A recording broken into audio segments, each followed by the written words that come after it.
Many of our ideas come from our real lives, but many of the ideas come from just our family, things, crazy things our kids do, or things that we come across all the time. In the butt, okay? Turn around, my friend. In the butt. I'll do my best. Please. Turn around. Well, my son wanted an airsoft gun, which is a little gun that shoots plastic BBs, and he really, really wanted it for a long time.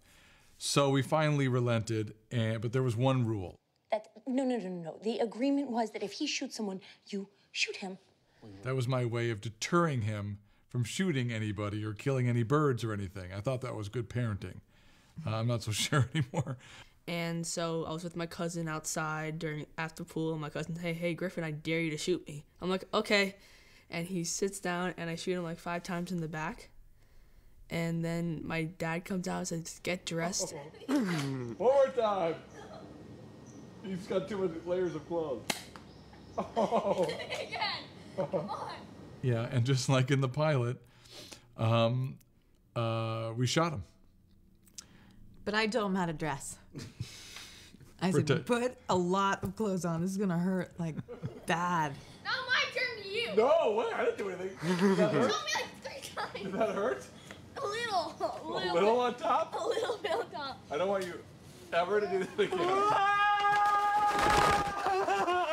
I am terrified of pigeons, but really, like I hate them. So the Mitchell story came from me, and that really happened to me. I was home one day with the youngest son who was napping, and my husband was out with the 2 older boys, and I'm sitting on my couch, and all of a sudden in the fireplace I just hear a like that.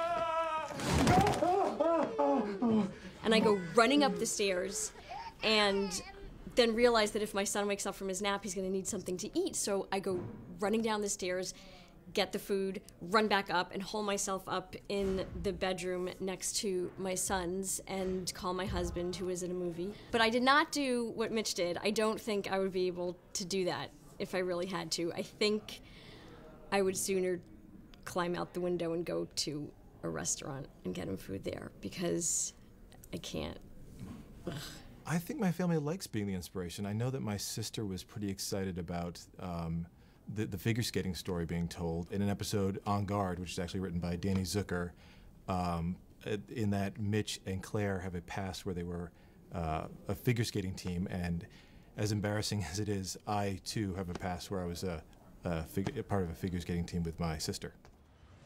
Claire? No way. Get up. Really? Mm-hmm. In that episode, they've never really discussed the breakup of the figure skating team, and so Manny's fencing unearths that past, and they finally deal with that. Mitch and Claire talk about it, and eventually wind up in the parking lot reenacting their old routine. And actually, during the making of that, I decided to finally broach that same subject with my sister, which when we had not discussed the end of our short-lived figure skating career. No, look, I'm gonna be fine. We know, Dad. We don't know that. It's a miracle I'm standing up. The show Up All Night, there's a Phil and Claire story that was sprung from my own personal suffering. I woke up like middle of the night, 2 in the morning, and with like heart.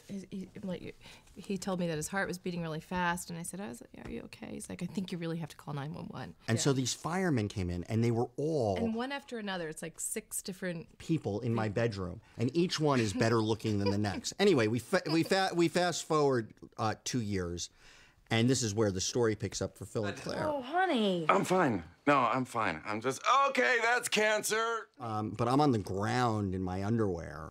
There's a knock at the door, and it's like, oh, firemen are here. And she comes out of her closet, her bedroom, and she's like all dolled up.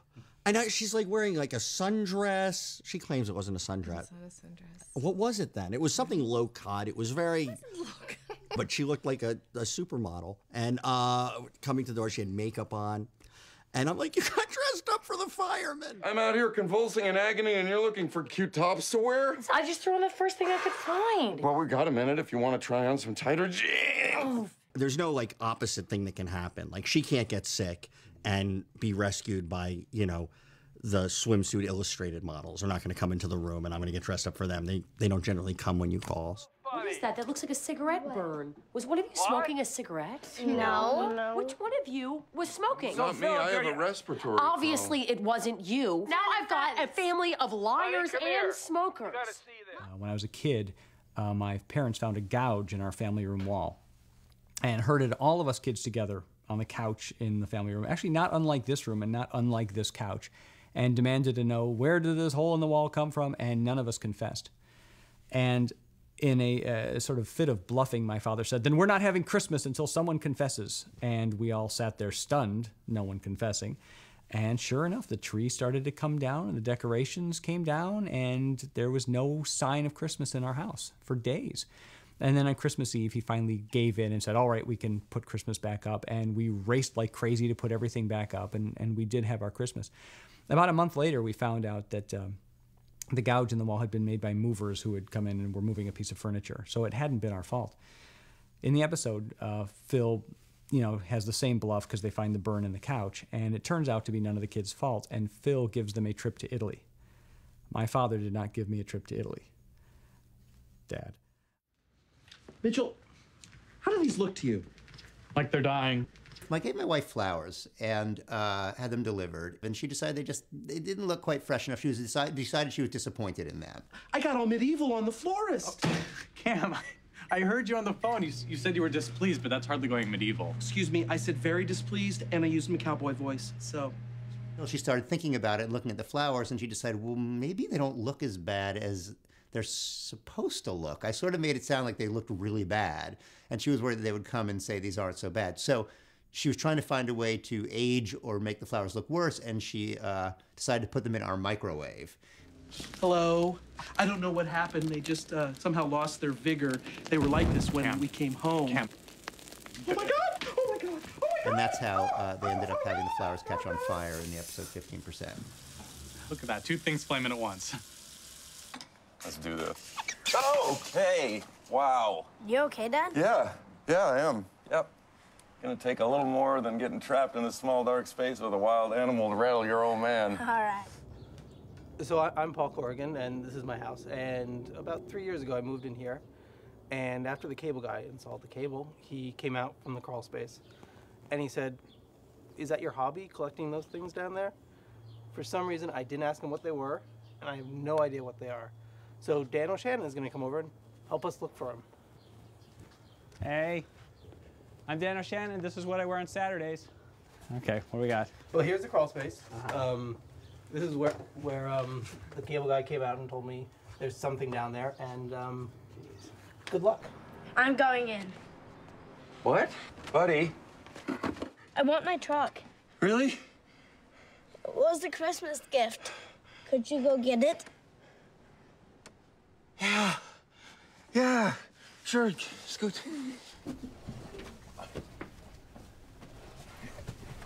Hey, Dan, what do you see? Nothing so far. Pipes, wires. Oh, yeah, those wires are live. Don't touch them. Oh, thank you. The crate over here. There's car parts down here. You have, in the crate, you have some china. Well, it looks to be china. I can't actually tell from down here. We've also okay, I think I'm onto it. Oh, exciting. You know, we've also had a sewage leak, so if it's wet, don't touch anything. You know, a lot of this you could have told me right before I crawled under the house, huh? I don't think it would have been funny that way. Great. Now you're funny. Okay. There is a pile of there's an antler. Some sort of you got boxes of all kinds of stuff, including Star Wars figures, but the boxes seem to be empty.